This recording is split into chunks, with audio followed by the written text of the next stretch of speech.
Recipe അടിപൊളി ടേസ്റ്റിൽ പെട്ടെന്ന് തന്നെ റെഡിയാക്കാൻ പറ്റിയ ഒരു ഈവനിങ് സ്നാക്കാണ്. അതും ബ്രെഡ് വെച്ചിട്ടാണ് ഉണ്ടാക്കുന്നത്. അപ്പോൾ കുട്ടികൾക്കും വലിയവർക്കും ഒക്കെ ഇഷ്ടമാകും ഇത്. ആദ്യമായിട്ട് ഞാൻ എടുത്തിരിക്കുന്നത് ഒരു 4 പീസ് ബ്രെഡാണ്. അപ്പോൾ ഈ ബ്രെഡ് നമുക്കൊന്ന് ടോസ്റ്റ് ചെയ്തെടുക്കണം. അപ്പോൾ അതിനായിട്ട് ഞാനിവിടെ ഒരു പാൻ വെച്ചിട്ടുണ്ട്. ഇതിലേക്ക് ഞാൻ എണ്ണ ഒഴിച്ചു കൊടുക്കുകയാണ്. ഇനി നമുക്ക് ഈ ബ്രെഡ് ഒന്ന് എണ്ണയിൽ ടോസ്റ്റ് ചെയ്തെടുക്കാം. ഇപ്പോൾ കുട്ടികൾക്കൊക്കെ ആണെങ്കിൽ ബട്ടർ വെച്ചിട്ട് ടോസ്റ്റ് ചെയ്യുന്നതായിരിക്കും നല്ലത്. ഇത് ഒരു സൈഡ് ആയി കഴിഞ്ഞാൽ നമുക്ക് തിരിച്ചിട്ട് കൊടുക്കാം. അപ്പോൾ ഇതൊരു സൈഡ് റെഡി ആയിട്ടുണ്ട്. ഇനി മറ്റേ സൈഡും കൂടെ റെഡി ആയി കഴിഞ്ഞാൽ നമുക്ക് ഇതിൽ നിന്ന് മാറ്റാം. ഇനി നമുക്കിതൊന്ന് കട്ട് ചെയ്തെടുക്കണം. അപ്പോൾ ആദ്യം ഒന്ന് നീളത്തിലായിട്ട് കട്ട് ചെയ്യാം. ശരിക്കും സ്ക്വയർ ഷേപ്പിലാണ് ഞാനിത് കട്ട് ചെയ്യുന്നത്.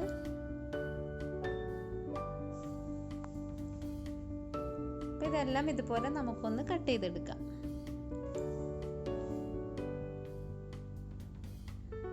അപ്പോൾ നമ്മുടെ ബ്രെഡ് ഞാനിതെല്ലാം റെഡിയാക്കി വെച്ചിട്ടുണ്ട്. എല്ലാം കട്ട് ചെയ്ത് വെച്ചിട്ടുണ്ട്. ഇതുപോലത്തെ ഷേപ്പിലാണ് ഞാൻ കട്ട് ചെയ്തിട്ടുള്ളത്. ഇനി നമുക്ക് സ്റ്റൗ കത്തിച്ച് ഒരു കടായി വയ്ക്കാം. ഇതിലേക്ക് 1 ടേബിൾ സ്പൂൺ വരെ എണ്ണ ഒഴിച്ചു കൊടുത്തിട്ടുണ്ട്. എണ്ണ ഒന്ന് ചൂടായി കഴിഞ്ഞാൽ നമുക്കിതിലേക്ക് ഇഞ്ചി, വെളുത്തുള്ളിയും പച്ചമുളകും ഒക്കെ ഇട്ട് കൊടുക്കാം. ഞാനൊരു 3 അല്ലി വെളുത്തുള്ളിയാണ് എടുത്തിട്ടുള്ളത്, ചെറുതായി എരിഞ്ഞത്. ഇഞ്ചി ഒരു ചെറിയ പീസ് 1 ടീസ്പൂൺ വരെ വരും. ഒരു 3 പച്ചമുളകും കൂടെ ഇതിലേക്ക് ഇട്ട് കൊടുക്കാം.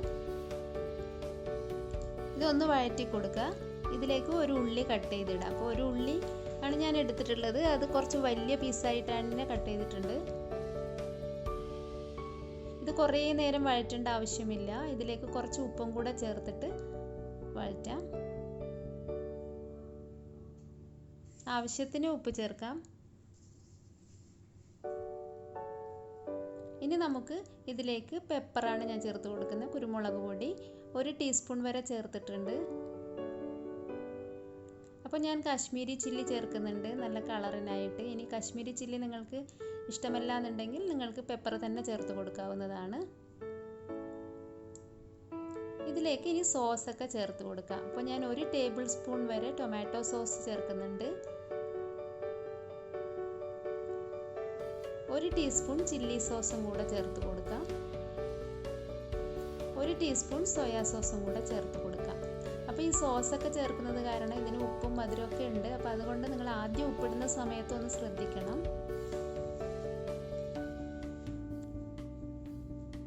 ഇതൊന്ന് ജസ്റ്റ് വഴറ്റി കൊടുക്കുക ഇതെല്ലാം കൂടെ. ഇനി നമുക്കിതിലേക്ക് ക്യാപ്സിക്കം ഇട്ട് കൊടുക്കാം. ഞാനിവിടെ ഒരു ക്യാപ്സിക്കമാണ് എടുത്തിട്ടുള്ളത്. അതും കുറച്ച് വലിയ വലിയ പീസായിട്ടാണ് കട്ട് ചെയ്തിട്ടുള്ളത്. ഇതൊന്നും അധികം കുക്കാകേണ്ട ആവശ്യമില്ല. ജസ്റ്റ് ഒന്ന് വഴറ്റി കൊടുത്താൽ മതിയാകും. ഇനി നമുക്കിതിലേക്ക് 1 ടേബിൾ സ്പൂൺ വരെ കോൺഫ്ലവർ എടുത്തിട്ടുണ്ട്. അതിലേക്ക് കുറച്ച് വെള്ളം ഒഴിച്ചിട്ട് നമുക്കതൊന്ന് മിക്സ് ചെയ്തിട്ട് ഈ കോൺഫ്ലവർ ഒന്ന് ഇതിലേക്ക് ഒഴിച്ചു കൊടുക്കാം. അപ്പോൾ ഈ കോൺഫ്ലവർ ഇതിൽ ഒഴിച്ചു കൊടുത്താൽ ഇത് പെട്ടെന്ന് തന്നെ ഈ ഗ്രേവി ഒന്ന് തിക്കാവും. അപ്പം അത് നോക്കിയിട്ട് നമുക്ക് കുറച്ച് വെള്ളം കൂടെ ചേർക്കാം. ഇത് പെട്ടെന്ന് തന്നെ തിക്കായി വരുന്നുണ്ട്. ഇതിലേക്ക് ഞാൻ കുറച്ച് വെള്ളം ഒഴിച്ചു കൊടുക്കുകയാണ്, കാരണം ഇത് ഗ്രേവി നല്ല തിക്കായിട്ടുണ്ട്. ഇനി ബ്രെഡ് ഇട്ട് കൊടുക്കുന്നതിന് മുമ്പ് നമുക്ക് കുറച്ച് ഗ്രേവി വേണം. ഇനി നമുക്ക് ഇതിലേക്ക് ഈ ബ്രെഡ് ഇട്ട് കൊടുക്കാം. ഇനി ബ്രെഡ് ഒന്ന് ഇളക്കി കൊടുക്കുക, കാരണം ബ്രെഡ് നല്ല സോഫ്റ്റാണ്. അപ്പോൾ ഇളക്കി കൊടുക്കുന്ന സമയത്ത് നിങ്ങൾ സൂക്ഷിക്കുക, മെല്ലെ ഇളക്കി കൊടുക്കുക. ഇതെല്ലാം ഒന്ന് നന്നായിട്ട് മിക്സ് ചെയ്തെടുക്കുക. അപ്പോൾ ഇതെല്ലാം നന്നായിട്ട് ഞാൻ മിക്സ് ചെയ്തെടുത്തിട്ടുണ്ട്.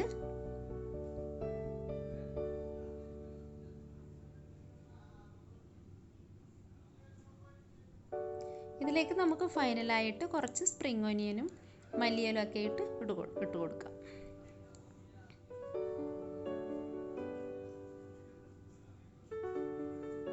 ഞാനിതൊരു സെർവിങ് പ്ലേറ്റിലേക്ക് മാറ്റുകയാണ്.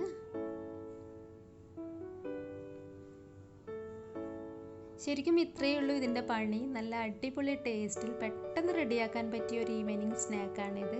കുട്ടികൾക്കൊക്കെ ഭയങ്കര ഇഷ്ടമാകും. അപ്പോൾ എല്ലാവരും ഇതൊന്ന് ട്രൈ ചെയ്ത് നോക്കണേ. എന്നിട്ട് ഫീഡ്ബാക്ക് കമൻറ്റ് ബോക്സിൽ തന്നെ ഇട്ടേക്കണേ. അപ്പോൾ വീഡിയോ ഇഷ്ടമായിട്ടുണ്ടെങ്കിൽ എല്ലാവരും ഒന്ന് ലൈക്ക് ചെയ്യാനും ഷെയർ ചെയ്യാനും സബ്സ്ക്രൈബ് ചെയ്യാനും മറക്കരുത്. അതുപോലെ തന്നെ തൊട്ടടുത്ത ബെൽ ഐക്കണിൽ ക്ലിക്ക് ചെയ്യുകയാണെങ്കിൽ നിങ്ങൾക്ക് ഞാൻ ഇനി ഇടുന്ന എല്ലാ വീഡിയോകളും കിട്ടും. Thank you for watching.